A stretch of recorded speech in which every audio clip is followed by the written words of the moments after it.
kenapa sih banyak permintaan Kenjuse yang harus bekerja di Genba? Kita mendapatkan pemasukan yang sangat besar di bidang Genba ini, di pembangunan yang akan dia kerjakan ini. Tapi ketika ada pembangunan, dia kan juga harus mempunyai tenaga kerja, teman-teman. Sedangkan pekerja yang mau bekerja di Genba, di konstruksi di Jepang, itu kebanyakan welcome back to my channel, bre. Ya, kembali lagi bersama gue tentunya di channel Koicang Channel.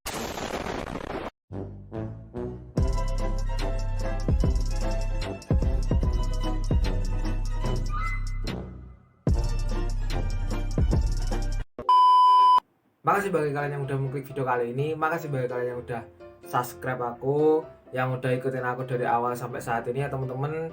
Bagi kalian yang belum subscribe, silahkan kalian subscribe karena subscribe itu gratis. Dan cara nggak langsung kalian menyemangati aku dan support aku supaya agar terus bersemangat mengupload konten-konten yang bermanfaat bagi kalian tentunya di bidang pemagangan dan kerja ke Jepang ya teman-teman.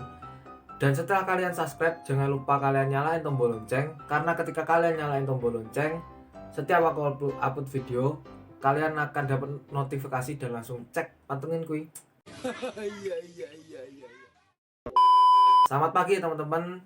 Selamat beraktivitas di pagi yang cerah ini. Semoga di pagi yang cerah ini kalian dapat bersemangat menjalani hari-hari seperti biasanya, dan di hari ini semoga lebih baik daripada hari kemarin ya teman-teman. Ya, di pagi yang cerah ini aku pengen sedikit membahas tentang suatu bidang pekerjaan yang banyak menarik peserta magang atau Kenjuse dari luar negeri ya teman-teman, dari Indonesia, dari Thailand, dari Filipina, dari Vietnam, dan negara-negara lain untuk datang ke Jepang ya teman-teman. Nah, untuk bidang pekerjaan ini sendiri yaitu bidang Gemba. Apa sih yang dimaksud sama pekerjaan Gemba itu? Sebenarnya pekerjaan Gemba itu ada banyak teman-teman.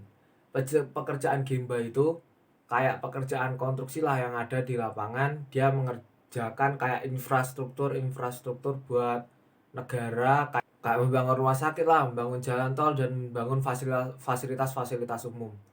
Kita tahu sendiri, berkat adanya pembangunan itu, pastikan suatu negara bisa makin maju, bisa makin mengembangkan pesat ekonominya teman-teman.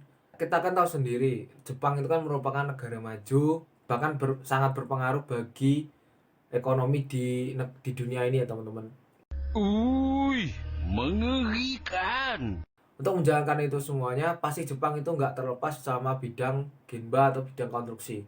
Karena di mana ada suatu pembangunan, disitulah anak-anak Genba itu bergerak. Karena gimana teman-teman?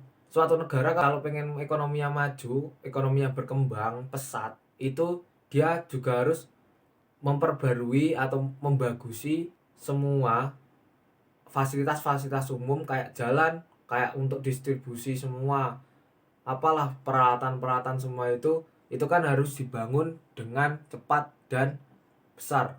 Oleh karena itu, pekerjaan Gemba ini sangatlah penting di suatu negara ya teman-teman.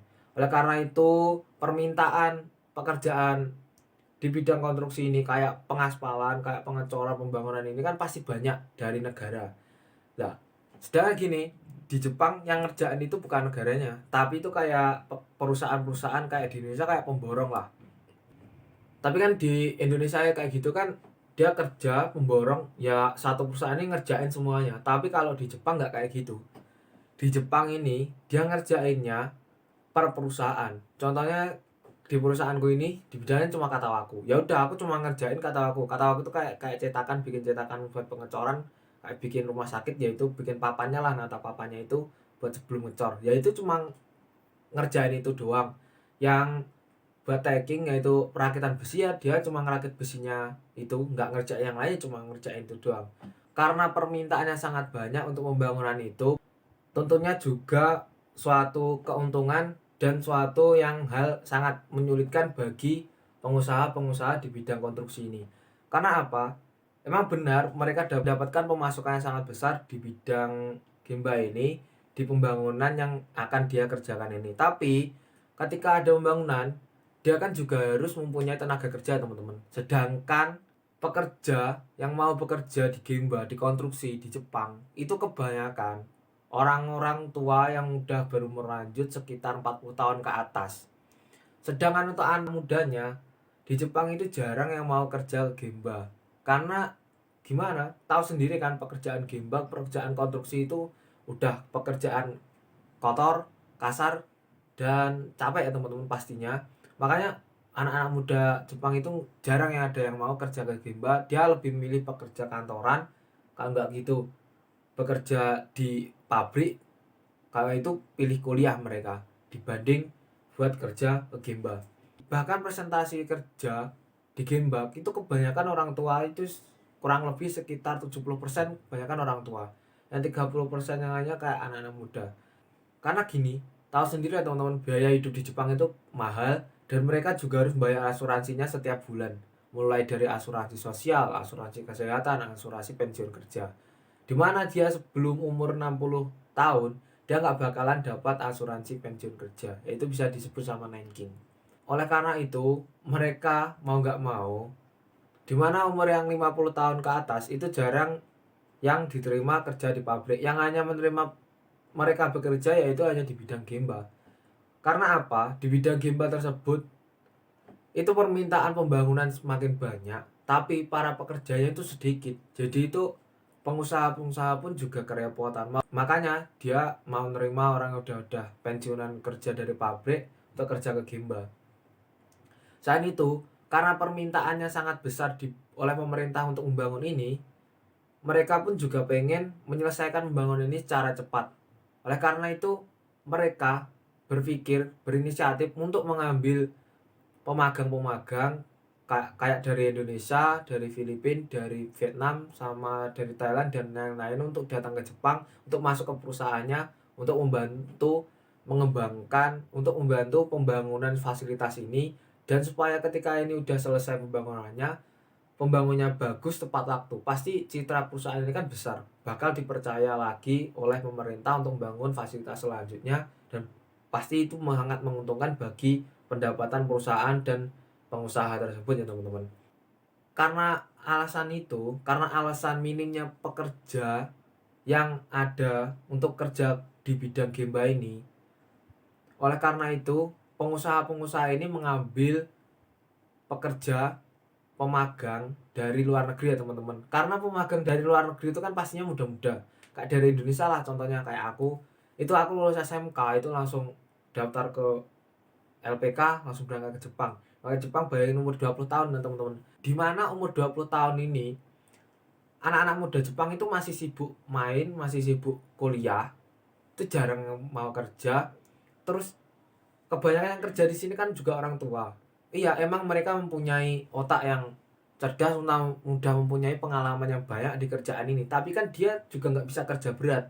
Oleh karena itu, untuk mengerjakan yang berat-berat ini, untuk mendampingi orang tua yang mikir, terus yang kerjanya kan butuh orang juga. Nggak mungkin kan orang tua ini suruh ngangkat-angkat berat, nggak mungkin. Buat ngangkat berat-berat, buat kerja berat kan nggak mungkin. Untuk itu mereka juga harus membutuhkan anak muda. Tapi anak muda yang bekerja ini untuk orang Jepang sendiri sedikit. Oleh karena itu mereka ngambil dari luar negeri. Sekarang kan dipermudah sama pemerintah Jepang buat ngadain pemagang, ngadain kensuse. Bahkan sekarang ada visa terbaik yaitu Tokutegino ya teman-teman, visa pekerja buat orang-orang dari luar negeri yang pengen bekerja ke Jepang, mencari ilmu, mencari pengalaman di sini.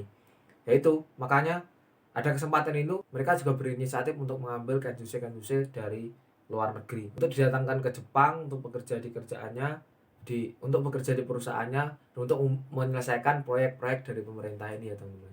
Jadi itu alasannya kenapa di bidang Genba ini permintaan kensuse itu sangatlah besar dan banyak ya teman-teman. Oh my god, wow. Jadi tahu sendiri ya teman-teman alasannya kenapa permintaan kensuse pemagang yang bekerja ke Genba ini sangat banyak di Jepang ya teman-teman. Karena pekerjaannya banyak, tapi keterbatasan sama pekerja. Ada pekerja tapi umurnya udah tua-tua, udah pensiun-pensiunan, jangan nggak mungkin mereka nyuruh buat kerja berat kan nggak mungkin. Makanya dari itu mereka mendatangkan Kentusei pemagang-pemagang yang masih umurnya masih grass, masih baru lulus sekolah, masih muda-muda teman-teman, untuk bekerja ke situ. Juga menguntungkan bagi pekerjanya, bagi Kentusei-nya, juga menguntungkan bagi perusahaannya. Jadi kan kayak simbiosis mutualisme, saling menguntungkan kayak gitu. Jadi itu tadi ya teman-teman alasan kenapa permintaan Kentusei di bidang Ginba itu sangatlah besar. Sekian ya teman-teman udah mengikuti video kali ini, semoga bermanfaat, semoga menjawab pertanyaan kalian kenapa sih banyak permintaan Kentusei yang harus bekerja di Ginba. Ya karena itu tadi udah aku jelaskan di sebelumnya. Semoga kalian paham, semoga video ini bermanfaat, dan jangan bosan-bosan ya teman-teman ikuti terus channelku, jangan bosan-bosan lihat muka aku terus, dan jangan lupa like, share, dan subscribe ya teman-teman. Sekian dariku, assalamualaikum.